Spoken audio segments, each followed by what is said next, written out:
जय महाकाली, महालक्ष्मी, महासरस्वती, माँ कामाख्या, जय भैरव बाबा, जय सदगुरुदेव महाराज। श्रीमद् देवी भागवत महापुराण प्रथम खंड के पंचम स्कंध में पंचमों अध्याय की कथा हम लोग सुनेंगे। इंद्र का ब्रह्मा, शिव और विष्णु के पास जाना, तीनों देवताओं सहित इंद्र का युद्ध स्थल में आना तथा छेछोर, बिडाल और ताम्र को पराजित करना। व्यास जी बोले, हे महाराज, यह सुनकर सहस्त्र नेत्र इंद्र ने बृहस्पति से कहा कि मैं महिषासुर के विनाश के लिए अब युद्ध की तैयारी अवश्य करूंगा, क्योंकि उद्योग के बिना न राज्य, न सुख, न तो यश की प्राप्ति होती है।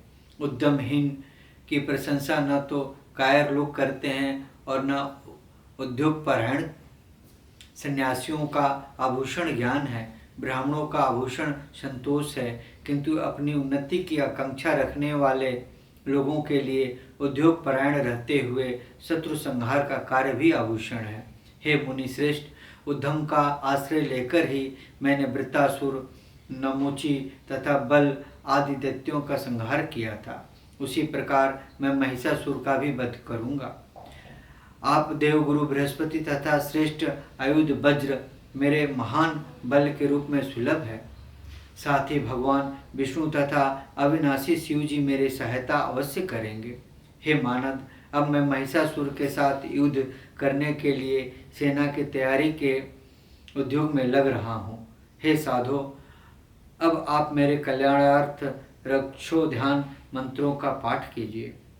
व्यास जी बोले, हे राजन, देवराज इंद्र के ऐसा कहने पर युद्ध के लिए सर्वथा तत्पर उन सुरेंद्र से मुस्कुराकर बृहस्पति ने यह वचन कहा। बृहस्पति बोले, इस समय मैं आपको युद्ध के लिए न तो प्रेरित करूंगा, न तो इससे आपको रोकूंगा ही, क्योंकि युद्ध करने वाले की हार या जीत दोनों ही अनिश्चित रहती है। हे सचिपते, इस होनहार के विषय में आपका कोई दोष नहीं है। जो भी सुख दुख पूर्वतः निर्धारित है वह अवश्य ही प्राप्त होगा। भविष्य में आपको प्राप्त होने वाले सुख या दुख के विषय में मुझे कोई भी ज्ञान नहीं है, क्योंकि वे वास्तव आप यह बात भली भांति जानते हैं कि पूर्व समय में अपनी भार्या के हरण के अवसर पर मुझे बहुत ही कष्ट उठाना पड़ा था। हे शत्रु निषूदन, चंद्रमा ने मेरी पत्नी का हरण कर लिया था, जिसके फल स्वरूप अपने आश्रम में रहते हुए मुझे सभी सुखों का विनाश करने वाला महान कष्ट झेलना पड़ा। हे सुराधिप, मैं सभी लोकों में परम बुद्धिमान के स्वरूप में विस्तृत हूँ, किंतु जब मेरी भार्या का बलपूर्वक हरण कर लिया गया तो उस समय मेरी बुद्धि कहाँ चली गई थी। अतएव हे सुराधिपि, बुद्धिमान लोगों को सदा यत्न परायण होना चाहिए। कार्य की सिद्धि तो निश्चित रूप से सदा देव के ही अधीन रहती है। व्यास जी बोले, गुरु बृहस्पति का यह सत्य तथा अर्थयुक्त वचन सुनकर इंद्र ब्रह्मा जी के शरण में जाकर उन्हें प्रणाम करके बोले, हे पितामह, हे देवाध्यक्ष, इस समय महिषासुर नामक दैत्य मेरे स्वर्ग पर अपना अधिकार स्थापित करने की कामना से सैन्य बल की तैयारी कर रहा है। अन्य दानव भी उसकी सेना में सम्मिलित हो रहे हैं। वे सब के सब सदा युद्ध के लिए आतुर रहने वाले महान पराक्रमी तथा युद्ध कला में अत्यंत प्रवीण हैं। उस दानव से भयभीत होकर मैं आपकी शरण में आया हूँ। हे महाप्राज्ञ, आप तो सर्ववेता हैं तथा मेरी सहायता करने में पूर्ण समर्थ हैं। ब्रह्मा जी बोले, हम लोग इसी समय शीघ्रतापूर्वक कैलाश चले और वहाँ से शंकर जी को आगे करके बलवानों में श्रेष्ठ विष्णु भगवान के पास चले। तत्पश्चात सभी देवता देवगण के साथ परस्पर मिलकर देश काल के संबंध में भली भांति विचार करके एक समुचित निर्णय लेकर ही युद्ध करना चाहिए। अपनी शक्ति तथा निर्बलता का समय ज्ञान किए बिना विवेक का त्याग करके दुस्साहसपूर्ण कार्य करने वाला व्यक्ति पतन को प्राप्त होता है। व्यास जी बोले, यह सुनकर इंद्र ब्रह्मा जी को आगे करके समस्त लोग पातालों के साथ कैलाश की ओर चल पड़े। कैलाश पहुंचकर इंद्र ने वेद मंत्रों के द्वारा शिव जी की स्तुति की। तत्पश्चात स्तुति गान से अत्यंत प्रसन्नता को प्राप्त भगवान शंकर को आगे करके वे विष्णु लोक गए। उन देवाधिदेव भगवान विष्णु की स्तुति करके उन्होंने वहां अपने आने का उद्देश्य बताया तथा वरदान पाने के कारण गर्वोन्मत्त महिषासुर ने उत्पन्न उग्र भय के बारे में उनसे कहा। उनके भय को सुनकर भगवान विष्णु ने देवताओं से कहा कि हम देवगण युद्ध करेंगे और उस दुर्जय का वध कर डालेंगे। व्यास जी बोले, ऐसा निश्चय करके ब्रह्मा, विष्णु, महेश तथा इंद्र आदि देवता अपने अपने वाहनों पर चढ़कर चल पड़े। ब्रह्मा जी हंस पर चढ़े, विष्णु भगवान ने गरुड़ को अपना वाहन बनाया, शंकर जी वृषभ पर सवार हुए, इंद्र ऐरावत हाथी पर बैठे, स्वामी कार्तिकेय मोर पर चढ़े और यमराज महिष पर आरूढ़ हुए। इस प्रकार अपनी सैन्य तैयारी करके देवता लोग जो ही आगे बढ़े तभी उन्हें महिषासुर के द्वारा पालित मदोन्मत्त दानवी सेना सामने मिल गई। इसके बाद वहीं पर देवताओं तथा दानवों की सेना में भयंकर युद्ध आरंभ हो गया। वे एक दूसरे पर बाण, तलवार, भाला, मूसल, परशु, गदा, पाटिस, शूल, चक्र, शक्ति, तोमर, मुदगर, बिंदीपाल, हल तथा अति भयंकर शस्त्रों से प्रहार करने लगे। महिषासुर का सेनापति महाबली चिछुर ने हाथी पर चढ़कर इंद्र पर 5 बाणों से प्रहार किया। युद्ध कुशल इंद्र ने भी तत्काल अपने बाणों से उसके बाणों को काटकर अपने अर्धचंद्र नामक बाण से उसके हृदय स्थल पर आघात किया। उस बाण से आघात होकर सेना अध्यक्ष चिछुर हाथी पे बैठे बैठे ही मूर्छित हो गया। उसके बाद इंद्र ने हाथी की सूंड पर वज्र से प्रहार किया।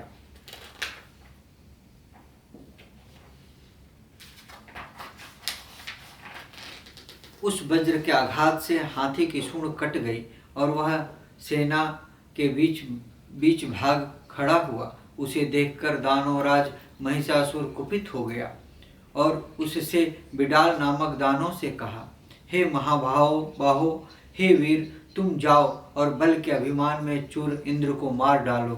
साथ ही वरुण आदि अन्य देवताओं का भी वध करके शीघ्र ही मेरे पास लौट आना। व्यास जी बोले, उसकी बात सुनकर वह महाबली बिडाल एक मतवाले हाथी पर सवार होकर युद्ध के लिए इंद्र की ओर चल पड़ा। उसे अपनी ओर आते देख इंद्र ने कुपित होकर विषधर सर्प तुल्य तीक्ष्ण बाणों से बिडाल पर प्रहार किया। उस बिडाल ने शीघ्र ही अपने धनुष से छूटे हुए बाणों से इंद्र के बाण काटकर पुनः तत्काल अपने 50 बाणों से इंद्र पर आघात किया। तब इंद्र ने भी क्रुद्ध होकर उसके उन बाणों को काटकर अपने सर्प तुल्य तीक्ष्ण बाणों से उस पर प्रहार किया। अपने धनुष से छूटे हुए बाणों से उसके बाणों के काटकर इंद्र ने अपनी गदा से उसकी हाथी की सूंड पर प्रहार किया। अपनी सूंड पर गदा के आघात से वह हाथी बार बार अर्तनाद करने लगा और पीछे घूमकर भागता हुआ वह दैत्य सेना को ही कुचलने लगा, जिससे दानवों की सेना भयाकुल हो उठी। तत्पश्चात हाथी को युद्ध भूमि से भागा देखकर वह दानव बिडाल लौटकर चला गया और पुनः एक सुंदर रथ पर सवार होकर देवताओं के समक्ष रण में उपस्थित हो गया। इंद्र ने बिडाल को रथ पर सवार होकर पुनः समारांगण में आया हुआ देखकर अपने सर्पतुल्य तीक्ष्ण बाणों से उसका आघात करना आरंभ कर दिया। उस महाबली बिडाल भी अत्यंत कुपित होकर भयंकर बाण वृष्टि करने लगा। इस प्रकार विजय की इच्छुक उन दोनों के बीच भीषण युद्ध होने लगा। क्रोध के प्रभाव से व्याकुल इंद्रियों वाले इंद्र ने बिडाल को विशेष बलवान देखकर जयंत को अपना अग्रणी बना लिया। अब उसके साथ मिलकर वे युद्ध करने लगे। जयंत ने धनुष पर चढ़ाकर प्रबलता पूर्वक खींचे गए 5 तीक्ष्ण बाणों से मदोन्मत्त उस दानव विडाल के वक्ष स्थल पर आघात किया। उन बाणों के आघात से मूर्छित होकर विडाल रथ पर ही गिर पड़ा। तब उसका सारथी तत्काल रथ लेकर रणभूमि से बाहर निकल गया। उस विडाल के मूर्छित होकर युद्ध भूमि से बाहर चले जाने पर देवसेना में महान विजय घोष तथा दुंदुभियों की ध्वनि होने लगी।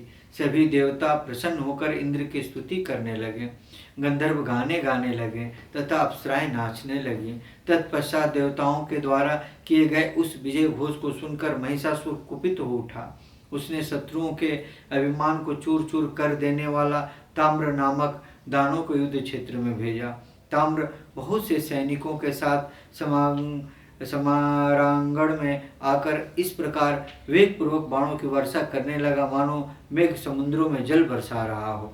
उस समय वरुण देव पास लेकर तथा यमराज हाथ में दंड धारण करके महिषासुर पर चढ़कर युद्ध भूमि में शीघ्र ही पहुंच गए।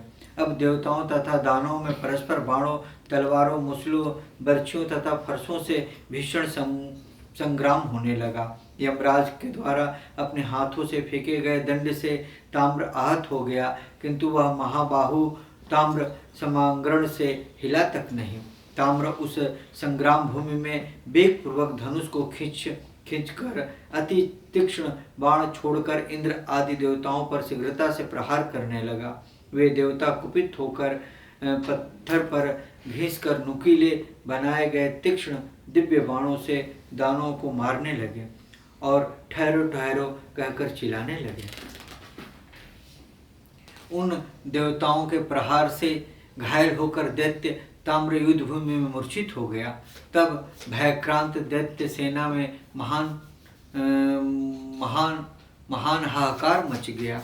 इस प्रकार श्रीमद् देवी भागवत महापुराण प्रथम खंड के पंचम स्कंध में 5वां अध्याय ओम ततस्तम। आप लोगों से एक अनुरोध है कि श्रीमद् देवी भागवत महापुराण कथा आप लोग सुनिए। श्रोता जितने कथा कहने वाले को फल प्राप्ति होती है उतना ही फल प्राप्ति श्रोता का भी होता है। शास्त्रों में ये विदित है कि वक्ता से महान श्रोता होता है। तो आप लोग अपने घर में प्रत्येक दिन श्रीमद् देवी भागवत महापुराण का एक पाठ का कथा अवश्य सुनिए, खुद सुनिए, लाइक करिए और शेयर करके और लोगों को सुनने का भागी आप जरूर बने, क्योंकि जितने लोगों के पास ये कथा जाएगा सुनने के लिए उतना ही पुण्य आप लोगों को भी प्राप्त होगा। क्योंकि माँ भगवती परा अम्बा आदिशक्ति माता ही समस्त ब्रह्मांड का, सिर्फ इस पृथ्वी का ही नहीं, समस्त ब्रह्मांड का जीव निर्जीव एक एक कण, पेड़, पक्षी, हर चीज में माँ भगवती विद्यमान है और उनके डोर से ब्रह्मा, विष्णु, महेश, इंद्र आदि देवता और समस्त ब्रह्मांड उनके इशारे पे चलता है। तो इसलिए आप लोगों से हमारा विनम्र निवेदन है कि आप लोग कथा खुद सुने और साथ में शेयर भी करें, लोगों को सुनने का मौका भी दें। जय माँ कामाख्या, जय महाकाली, महालक्ष्मी, महासरस्वती, माँ कामाख्या। अब हम लोग कल श्रीमद् देवी भागवत महापुराण प्रथम खंड के पंचम स्कंद में 6वां अध्याय की कथा कल हम लोग सुनेंगे। भगवान विष्णु और शिव के साथ महिषासुर का भयानक युद्ध का कथा हम लोग सुनेंगे। जय माँ कामाख्या, जय माँ कामाख्या, जय माँ कामाख्या, जय माँ भगवती। ओम ऐं ह्रीं क्लीं चामुंडाय विचे। ओम परम तत्वाय नारायणाय गुरुभ्यो नमः। ओम परम तत्वाय नारायणाय गुरुभ्यो नमः। ओम परम तत्वाय नारायणाय गुरुभ्यो नमः। ओम ह्रीं मां प्राणदे रोम प्रतिरोम चैतन्य जागृय ह्रीं ओम नमः। ओम ह्रीं मम प्राणदेर ओम प्रतिरोम चैतन्य जाग्रह ह्रीं ओम नमः।